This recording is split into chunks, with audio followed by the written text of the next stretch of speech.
Hello welcome. और हम आपके लिए लेकर आए हैं अनुपमा सीरियल की आज के एपिसोड की अपडेट। बताते हैं आपको कि आज सीरियल में क्या कुछ होने वाला है।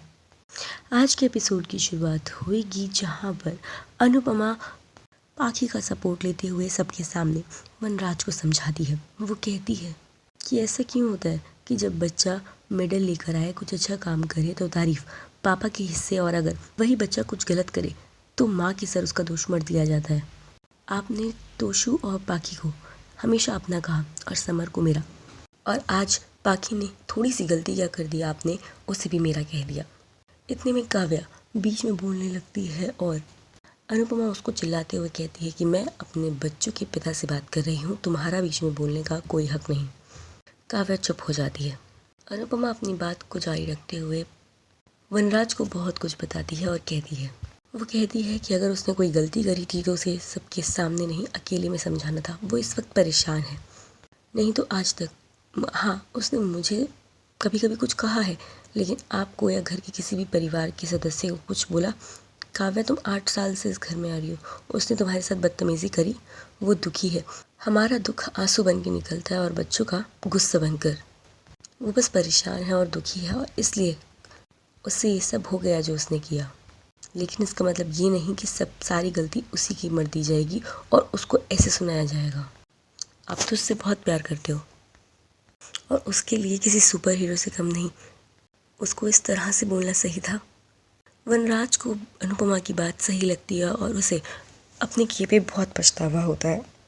वो वाकई सोचता है कि उसने ज़्यादा ही ओवर रिएक्ट कर दिया। पाखी वहाँ से चली जाती है और अनुपमा वनराज को हर एक बात कहती है। पाखी कमरे में जाके पूरा रूम तहस नहस कर देती है और साइड बैठ के रोने लगती है। वो मेंटली डिस्टर्ब हो जाती है। इतने में अनुपमा वहाँ जाकर उसे भी समझाती है, उसे प्यार से हैंडल करती है। लेकिन पाखी काव्य के लिए बहुत बुरा बुरा बोलने लगती है, जिसके बाद अनुपमा पाखी को कहती है कि तू भी तो काव्य बन रही है। तू चाहती है कि पापा तेरे होके रहें, काव्य चाहती है कि उसके होके रहे। उनकी खुद की कोई खुशी नहीं है क्या? अगर तू खुश रहना चाहती है और चाहती है तेरे पापा खुश रहें, तो उनकी खुशी में खुश रहना सीख। अनुपमा पाखी को बहुत ही प्यार से समझाती है, लेकिन पाखी को समझ नहीं आता और पाखी बार बार एक ही रट्टा मारती है कि वो काव्या को बिल्कुल पसंद नहीं करती और काव्या ज़रूर पापा को उससे दूर कर देगी। बाद में अनुपमा पाखी पर चिल्लाती है और कहती है कि तू छोटी है, लेकिन इतनी भी बच्ची नहीं कि तेरी हर बात को भुला दिया जाए। आज तक तुझे मैं सिर्फ इसलिए पसंद नहीं थी कि मुझे सिर्फ खाना बनाना आता था और कुछ नहीं, और आज जब काव्या को ये सब नहीं आता तो तुझे काव्या भी पसंद नहीं है और मैं पसंद हूँ। अगर काम करना, खाना बनाना एक औरत का काम है तो तुझे भी तो ये सब आना चाहिए। पाखी को अनुपमा की बातें बहुत हर्ट करती हैं। यहाँ राखी काव्या से कहती है कि तुम कितना आराम से चुप हो गई, तो अब क्या तुम हाथ पे हाथ धर के बैठी रहोगी? तो काव्या चिल्लाती है और कहती है कि काश ऐसा हो सकता कि मैं उसका गला दबा दूँ, लेकिन सिर्फ वनराज को पाने के लिए मैं सबको पेशेंटली झेल रही हूँ।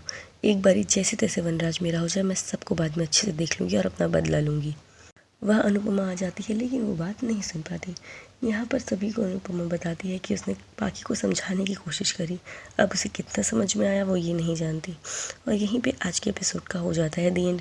अब कल के एपिसोड में आप देखेंगे कि पाखी लेटर लिखकर घर छोड़कर चली जाती है, जिसके बाद अनुपमा और वनराज दोनों परेशान हो जाते हैं। पाखी का उठाया ये मूव अब अनुपमा और वनराज को कहाँ लेके जाएगा? आप कितने ज़्यादा एक्साइटेड हैं अपकमिंग एपिसोड्स के लिए और आगे की स्टोरी जानने के लिए? हमें अपनी राय कमेंट सेक्शन में ज़रूर बताएं। साथ ही साथ तमाम अपडेट्स के लिए सब्सक्राइब करें हमारे चैनल को और बेल आइकन भी ज़रूर प्रेस करें, जिससे आपको मिलती रहे हमारे हर अपडेट की नोटिफिकेशन।